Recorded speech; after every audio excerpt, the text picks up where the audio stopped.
And now it's my great pleasure to welcome Noel Farrer, who is going to give us his presentation on character and heritage. Thank you, Noel. Well, no, and it's a pleasure to be here, and thank you, Angela. And what an audience. Huge. It's just interesting when you're putting a local plan together, what a huge range of interests have to be represented. And I just need to say it is completely impossible to be able to try and distill character and heritage across this broad spectrum of interests that are in front of me. So I'm almost apologizing in advance for almost certainly missing critical and crucial points. I think my key role is to it's perhaps the same role that I have as the Essex Quality Review Panel Chair, which I am, and I have had the pleasure of, I think, being able to broaden my knowledge and experience of the county through chairing the Essex Design Review Panel, that's now been in business now for over a year and has reviewed new development projects across the entire county, which has been illuminating, eye-opening, and provides a broader, wider context for me, which I'll no doubt allude to as I'm going through my talk. I'm a landscape architect by trade, and that will come through no doubt in what I say and in my bias. And I must say that tonight, because obviously I am Essex Quality Review Panel Chair and Uttlesford is clearly a part of the county, these views are my own. Whilst they are my own, I hold them as strong beliefs that underpin the work of my landscape practice, which I have run for 25 years, and prior to that, leading a landscape team in local authority. So understand the local authority context pretty well, which I was there for over 10 years as well. I am recently one of the new advisors to the High Street Task Force panel to aid with the perils that are High Streets face, which is a key issue. I'm a design council building expert. I sit on the Highways England strategic panel with regards to roads. And clearly I'm a director of my practice, and I've been through both the chair of policy and the presidency of the Landscape Institute, which is the professional body for landscape architects. So that's me, but my key role, I think, is one to enable, and I'm here to try and stimulate and enable a conversation. Next slide, Hayley.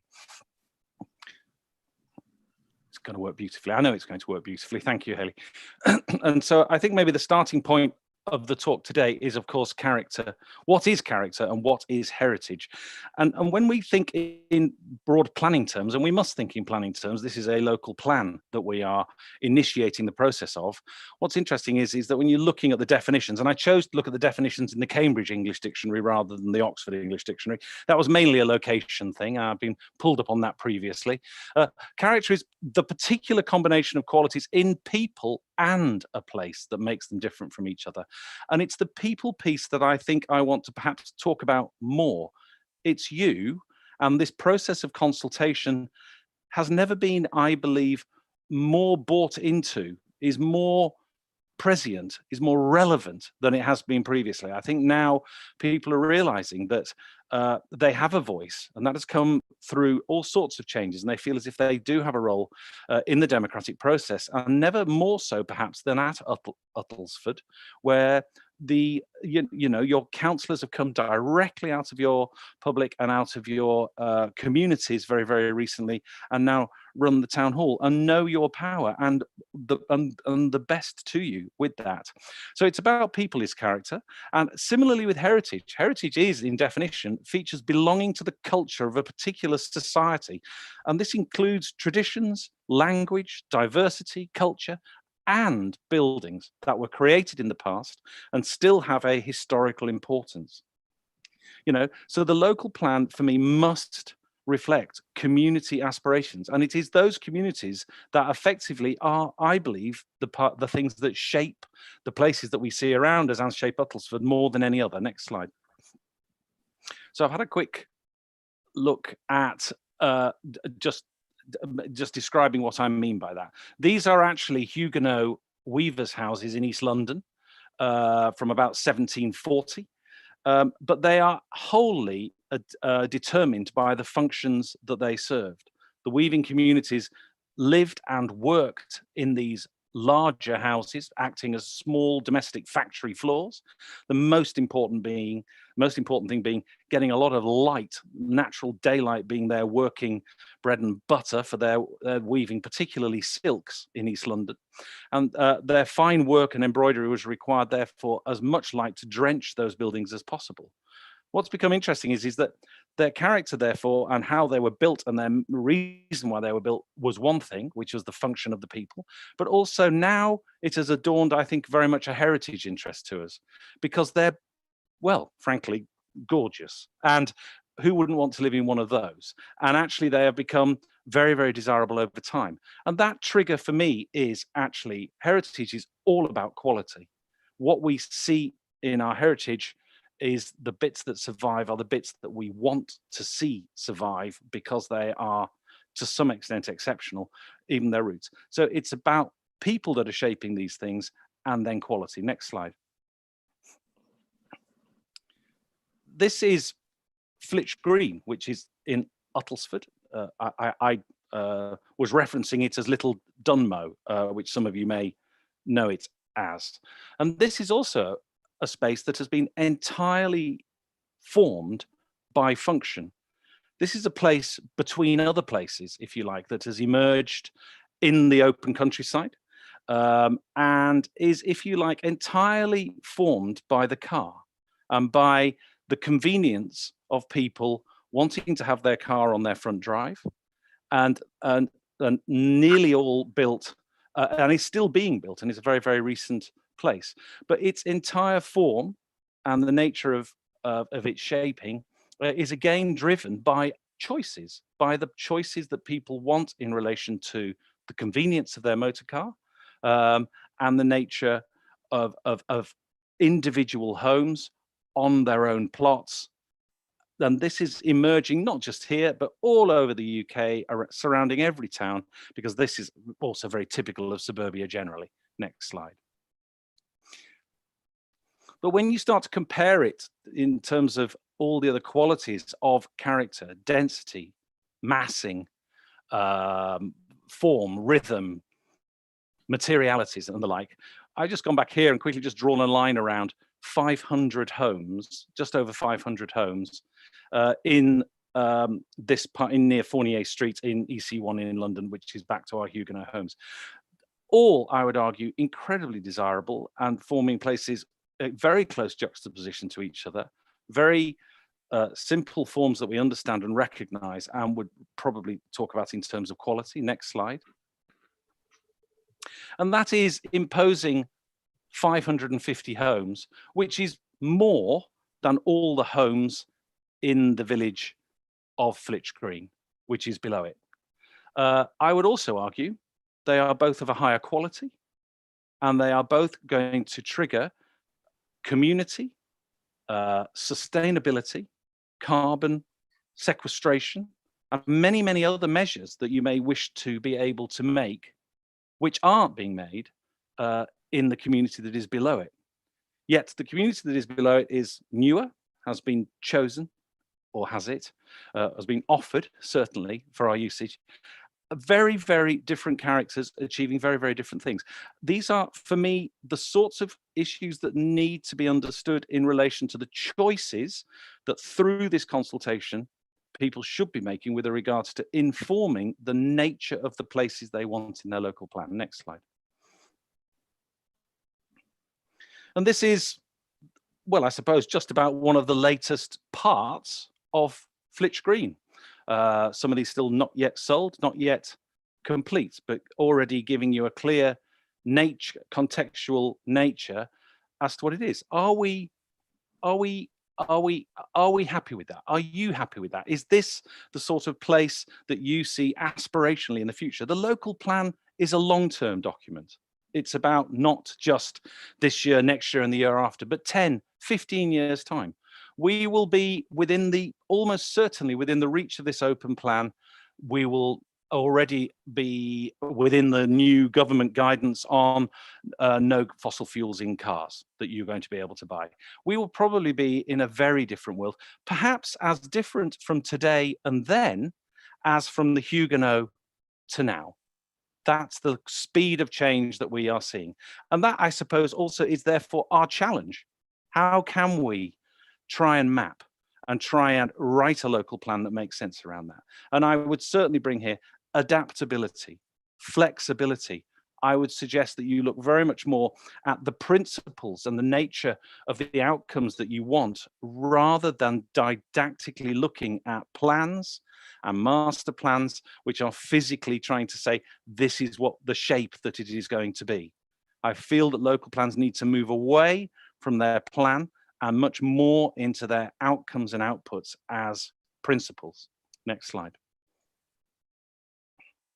Here, an alternative, one that is recognized and awarded, and I am already nervous of touching on Saffron Walden too much in this presentation, but what I will say is that this is the Avenue, and the Avenue is very interesting from my point of view. It achieves a number of key goals. It is much more dense than the scheme that we just looked at. It is actually, it has 3 stories and flatted buildings and accommodation within it, but most importantly, it dwells around a piece of public realm. And it is that piece of public realm that I want to really talk about as an absolutely critical factor in being able to provide community. Okay, sorry, Hayley, next slide. This choice that you have, and NIMBYism and all of the pressures of the democratic process that we are going through are, I think, well rehearsed and well understood. But the local plan needs to be working very much in that context. And some of the logic that I believe needs to, I think, be very much addressed often is in the teeth of the not in my backyard community that exist in our existing communities. Next slide. This is Saffron Walden. Again, I apologize. But what I wanted to show here is that in orange are the allocated housing sites for Saffron Walden in your neighborhood plan. And it's interesting that the Avenue, which I showed you before, if anyone knows where it is, I don't have a pointer, but is actually very much within the urban context of the town and is actually central to the town and is a new development within the context of the town. But of course, the people of the town, through the democratic process, aren't electing to have other things built or changes made within their town core. They are electing through the ballot box to ensure that those developments are pushed to the outside. There is a number within this neighborhood plan, you'll be very familiar that Saffron Walden sits in a vale. And in that vale, you look over the town and can see a lot of the town from other parts of the town. It's a key landscape characteristic of this place. The more you smear your developments up the side of the town, the more you're changing fundamentally the character of this place. Moreover, the more you are pushing the countryside further away from the town centre. If you live in the middle and you carry on this process of building on the outside, you become further and further away from the countryside, which I think we are more desirous to stay close to and be able to have the enjoyment of. Next slide. You are not alone. I have studied many, many towns across the UK. This is very close to where I'm talking to you from, which is Kendal in South Cumbria. It's about twice the size of Saffron Walden in truth, 27,000 people here. But the truth is that the red and the purple are the new housing allocations for Kendal. Every time this process takes place, we will be having to deal with the next set of housing allocations shortly. Where are they going to go? Outside these red zones here? And if so, all of our towns, all across the country, not just in Uttlesford, are eating the countryside around themselves, moving the middle of the town further away from that countryside, demanding car dependency. That car dependency, because are you really going to walk from that top RN 181M, which is the site there? I happen to know that it's a good half-hour walk from that site into the middle of Kendal, and it'll be a fair distance from some of those walks in Saffron Walden, albeit a slightly smaller town. But this is where you end up, and the reality is cycling, walking are our primary healthy forms of transport that we need to be encouraging. The car is obviously going to change in terms of its use and format. The railway station is also in the middle of this town, and yet there is no new development near the railway station, which I have to say in Kendal is in a part of town that is very poor. And that also contextually is often like many places. So the nature of development through choice, through the choices that you're going to make in relation to the local plan, is making, I believe, very poor decisions in urban design, sustainability, and the enjoyment of the other people in the town, everyone else that's in the town going forward. Next slide. I'm going back here. This is more to amuse me, I think, really. The next piece I want to talk about is the importance of urban public realm. The public realm part of development is, I believe, the most central thing that you need to consider within your local plan. The amenities that people share, places where people can socialize and play safely, and where activities, festival, communication, striking, riot can take place. These are all necessary things. Socrates knew this. Next slide. Socrates is the father of Western democracy and Western cultural thinking. He observed, if anyone doesn't know this, Socrates could neither read nor write. It was Plato, who was his assistant, that actually wrote all that Socrates said and did down. And Socrates stood in the Agora, which is effectively the market square in Athens on the Panathinaikos way leading up to the Acropolis. And he stood and observed society. He observed in that society where people were trading. He observed how they speak, language, the changes in language and culture. And it is within the public realm that he recognized then, that we recognize now, that around which all of the key components of public buildings have come to pass. Here you can see the theatre, the temples, the markets, the lawyers, the stowers, and all of the rest of it, all clustering themselves around the public realm, because it is in the public realm where decisions are made and determining factors take place. Next slide. I use this is Barbara Hepworth, if anyone knows her as a sculptor, a remarkable woman. I mean, clearly Venice and St. Mark's Square in Venice is a rather remarkable place. But I think what's really interesting is she was doing a moquette for a set of sculptures of people that she was working on at the time. And she was in St. Mark's Square, and she noticed that the most significant observation I made from my work was that as soon as people or groups of people entered the piazza, they responded to the space. They walked differently, rediscovering their innate dignity. The reality is that if you look after your public realm, it makes you more human. It makes your personality bigger. It's where your children discover who they are. They do not do that at home. They do that in their manner, out there in the community. And therefore, the public realm is absolutely critical. Next slide. And God forbid, Saffron Walden again. But here we are, with or without the cars. This space comes out of that same culture of 400 BC. The town hall, where the power and the decisions are made, they know that it's the market traders in this space 100 years ago that were determining what actually is going down in this town. And interestingly, the arts and the academia and the knowledge in the library building on the other side of the square. These types of amenities are critical. I'm going to just go to one side. When I've been speaking to Essex County Council, the truth is that Essex has signed itself up to 180,000 homes over the next, between now and 2035. That's nearly 350,000 people coming into your county. That represents 3 times the largest town you already have in the county, which is Chelmsford, at about 120,000 people. Bath, which is a very lovely place, has about 85,000 people in it.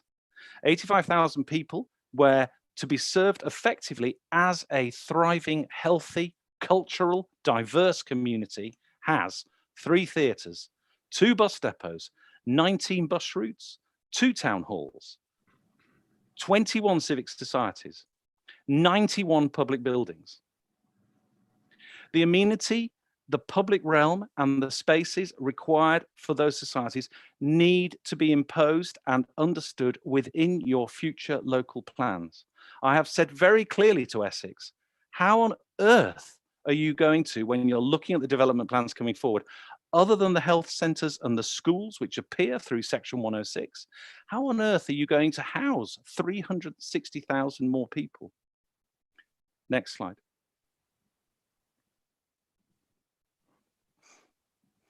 This is the open space. I've gone back now. We're back in Flitch Green. In green, I have marked the open space within this development. The open space is all of exactly the same quality, which is effectively a short mown grass of very poor quality. There is very little play. There is very little amenity. There are no public buildings. There is one school. There is the academy, which you can see to the south, and there is a co-op. Other than that, as far as I'm concerned, this community does not meet or mix, or not easily, and is certainly not encouraged by the nature of its form. And therefore, I would argue that there is key indicators of character that need to inform this plan. Next.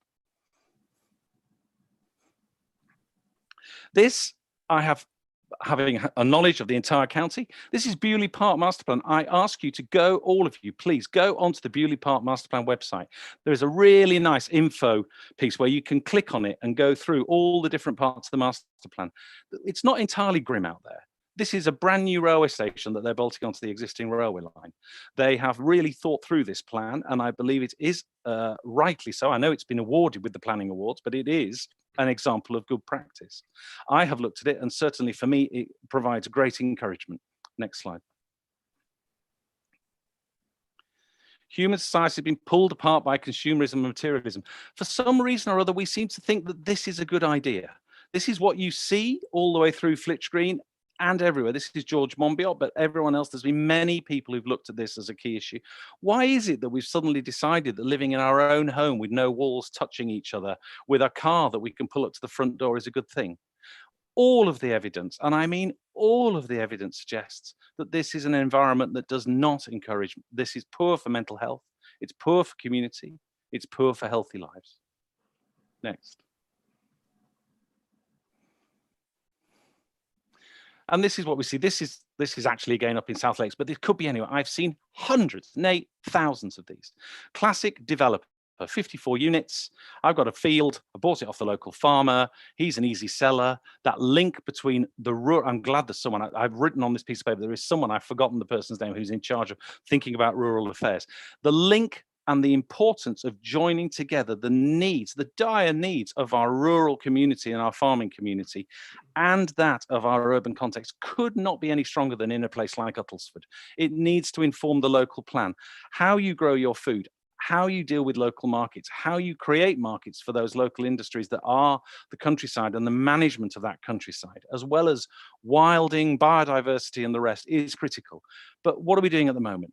A farm, which is an ecosystem in and of itself, here has hived off one field.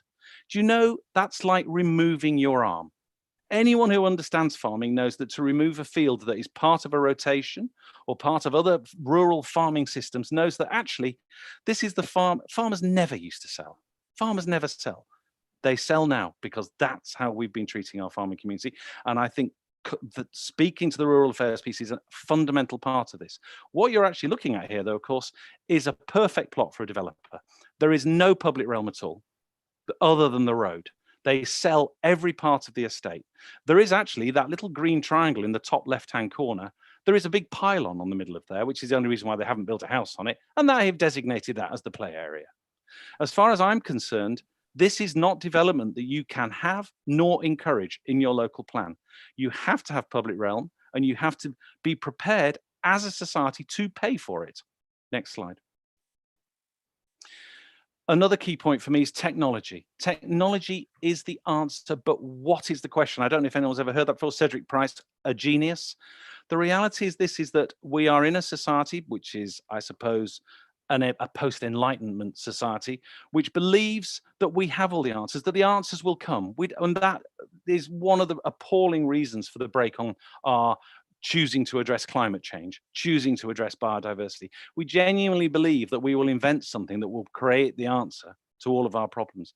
But your role here, I believe, with the local plan is to say, what's the question?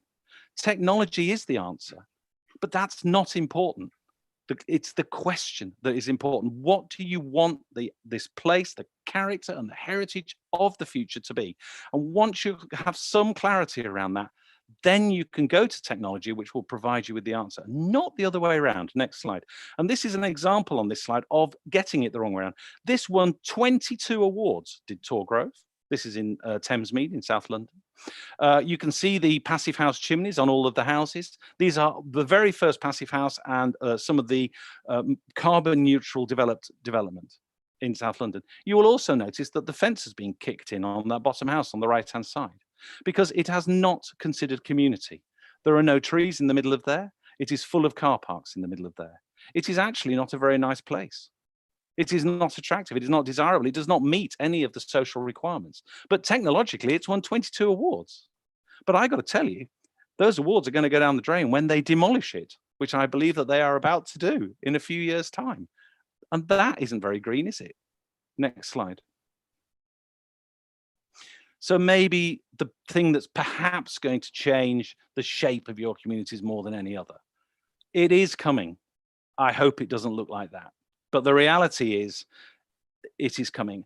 And how we deal with the car and how we choose to feel about the car and how we enjoy its convenience, particularly in communities that aren't as well connected like Uttlesford, is really important. And I have to say, again, one of my thoughts to Essex Council, between now and 2035, they only plan to build 1/3 of a mile of railway. 1/3 of a mile of railway. I find that utterly staggering when you need to provide infrastructure for 350,000 people. Next slide. Do we not all really, is this what we dream of? And I think it is important that in your consultation, you do some dreaming. We need some serious dreaming. Is this the kind of world that we need to be in, where nature comes right the way up to your door, right the way up to the windows of your property? Do we not now feel post-COVID, that actually this is becoming a much more important topic? This is surely much more zeitgeist about the kind of place that we would like to live in. And we have started to design communities in my practice that are starting to take this into account. Next slide. So there are 3 images here. We are looking at homes in Parkland, typical suburbia in the middle, and perhaps a more balanced approach. The convenience of the car, because people want to park it on their front drive, means you have to have 60% hard surfacing in your development. You are determined and driven by the road. If you purely park your car, like in the image on the right, everyone is agreed to park their car just between 20 and 40 meters away from their house. The difference to the quality of life, feeling safe, nature, the amount of hard to soft ratio in your towns and cities is profoundly altered. You just have to become less selfish and recognize the other advantages that benefit us. Next slide. And I've done some work on this. This is a document which I shouldn't be showing you, but I'm showing it to you guys, which is starting to look at the pros and cons of what happens of homes in Parkland on the left. The bottom line is the pros of removing paving and the car from your home are vast. They are in relation to the community, in relation to sustainability, social inclusivity, health, safety. They are all vast. The only inconvenience in homes in the Parkland is you're going to have to walk a bit of a distance to go and get in your car. It is clearly a price worth paying anyone that has an altruistic bone in their body. But even the balanced approach there, where the car can be relatively nearby, is anyone here who's been to Centre Parks. It's like going on holiday. You can have that holiday every day of the week without too much bother if you choose in your local plan to take what I think is a necessary and progressive approach towards the car. Next slide. This is my last slide. I've covered a whole range of different issues, all of which are going to, I feel, need all factors that you need to be thinking about when you're thinking about what is this future place, this future Uttlesford going to be. The good news is that there is a huge amount of information out there to support you in what makes a great place. It's really interesting. This is a study that I've looked at called Projects from Public Space, which is actually from America. It doesn't matter. You can look at Building for Life standards, Building for Life 12 standards in the UK, and you can look at many, many standards that have been developed all the way across Europe. And the interesting thing is, they're all the same. They all recognize landscape, public realm, sociability, uses and activities, access and linkage, a movement, connectivity, cooperation as the fundamental factors in design. Those are not found in your immediate past. And I must say, are generally qualities, design qualities that I'm looking for in designs when I chair design review panels, not found often in what estate agents and developers are choosing to offer you. Your local plan is your main tool for deciding the place that you want and not the place that you are being offered. The planning system is not one that should react to what is put in front of it. The local plan is your opportunity to determine what you choose to see in front of you and whether it is acceptable or not. Thank you. That's me. I'm done, Angela. Great. Thank you so much, Noel. That's really interesting and absolutely stacks to talk about there.